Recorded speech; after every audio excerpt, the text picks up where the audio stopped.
Fala aí, galera da Tranquilidade, sou matemático Luciano, dando continuidade ao tópico de conjuntos. Neste vídeo serão feitas as considerações iniciais a respeito de conjunto das partes, número de subconjuntos de um conjunto. Dado um conjunto A com N elementos, então vamos supor que N seja a quantidade máxima de elementos que esse conjunto A possui. Então, o conjunto das partes, a gente vai fazer combinações, todas as combinações possíveis, a partir desses elementos, tomando de quantidade em quantidade até chegar ao número máximo de elementos que é N. Então, vamos fazer combinações de 0 elementos, de 1 elemento, 2 elementos, até chegar a N elementos. Então, formar esses subconjuntos. Tá? Então, um dos subconjuntos, o bisusaça aí, para o conjunto das partes, obrigatoriamente vai ter que ser o conjunto vazio. E o outro subconjunto aí, que vai compor também esse conjunto das partes, é o próprio conjunto. Então, só para poder relembrar aqui as propriedades da relação de inclusão. Conjunto vazio é subconjunto dele mesmo, ou seja, de si mesmo. O conjunto vazio é subconjunto de qualquer conjunto. E pela propriedade reflexiva também já foi estudado que um conjunto é subconjunto de si mesmo.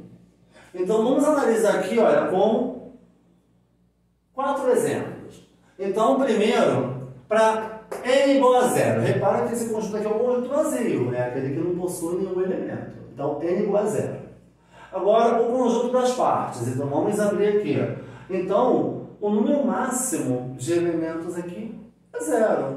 Então, a gente só pode colocar o próprio conjunto vazio aqui.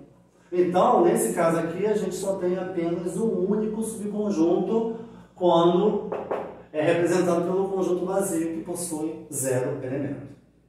Agora, aumentando uma unidade aqui de elemento. Então, temos agora um elemento, um conjunto unitário aqui. Então, o número máximo de elementos agora aqui é 1. Então, fazendo todas as combinações possíveis através de um elemento. Então, olha, as combinações possíveis aqui. Temos aqui pelo conjunto das partes, o próprio conjunto vazio, aquele que não contém nenhum elemento, e aquele contendo a quantidade máxima, que é 1. Um elemento aqui.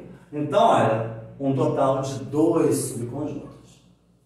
Agora, aumentando mais uma unidade. Agora, esse nosso novo conjunto possui 2 elementos. Então, o número máximo de elementos ali é 2. Então, vamos fazer combinações, tomando com 0 elemento, 1 elemento, e depois com 2 elementos, para poder coincidir com esse conjunto. Então, olha o conjunto das partes. O conjunto vazio.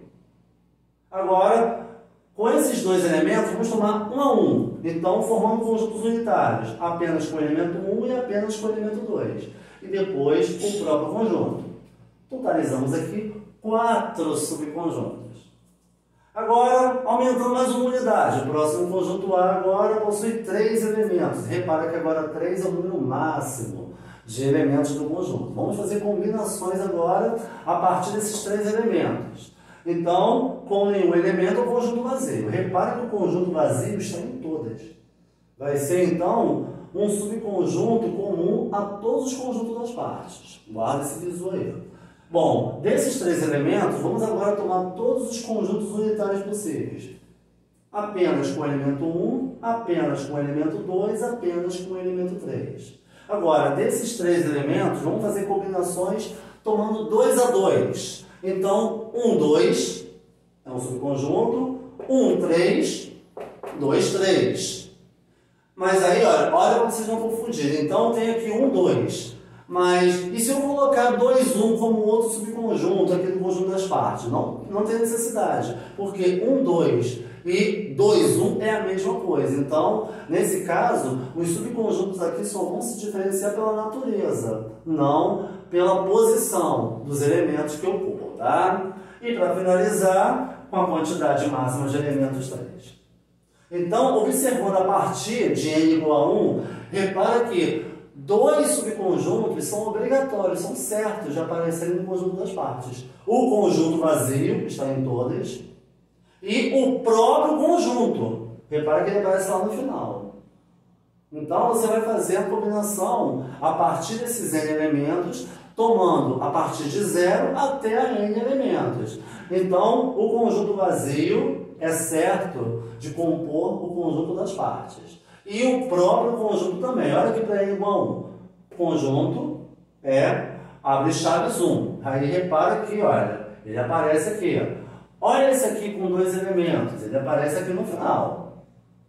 Olha esse aqui com 3 elementos, ele aparece aqui também no final. Então, 2 conjuntos são obrigatórios de aparecerem na composição dos subconjuntos do conjunto das partes. É o conjunto vazio e o próprio conjunto, que, no caso, dispõe a quantidade máxima de elementos. Agora, vamos analisar o que acontece aqui, olha. Quando n é igual a 0, a gente tem um subconjunto. Para n igual a um elemento, temos 2 subconjuntos. Para n igual a 2 elementos, formamos 4 subconjuntos.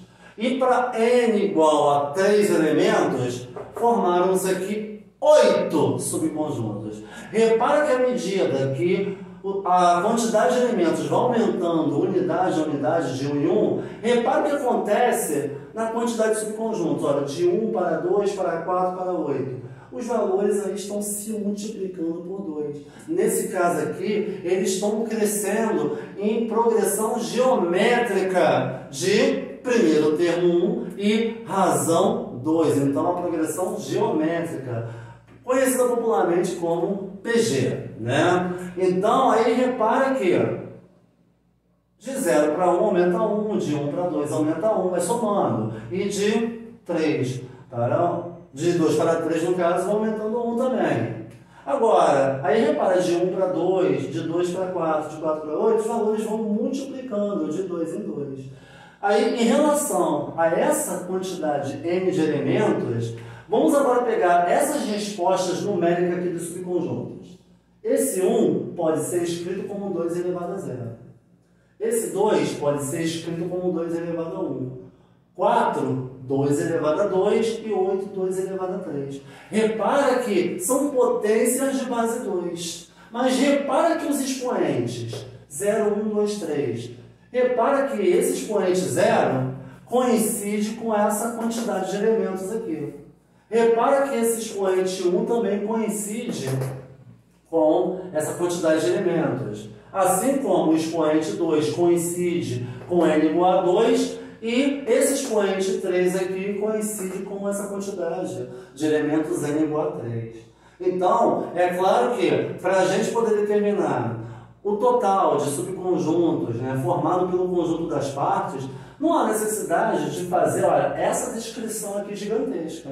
Aí imagina, se eu peço para n igual a 15, aí imagina, fazendo todas as combinações possíveis aqui no braço, não fica muito interessante, porque vai se perder muito tempo. Mas tem uma relação para isso. Então, repara que os subconjuntos aqui, olha, repara que eles vão, como vão crescendo em progressão geométrica de razão 2, ele se comporta como uma função exponencial na base 2.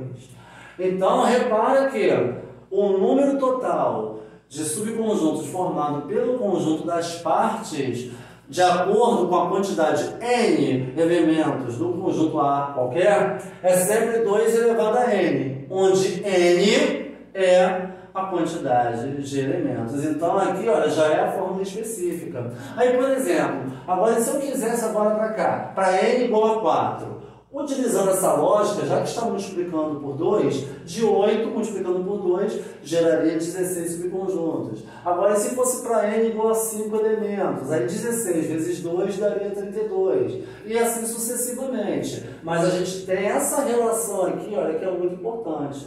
Então, para a gente poder finalizar essa primeira parte, né, do conjunto das partes. Então, quando você quer totalizar, quer calcular o total do número de subconjuntos formado pelo conjunto das partes de um conjunto de n elementos, é só fazer a exponencial 2 elevado a essa quantidade n de elementos. Então, no próximo vídeo a gente vem com a parte 2 do conjunto das partes com alguns exemplos de aplicação. Então, muito obrigado aí pela oportunidade.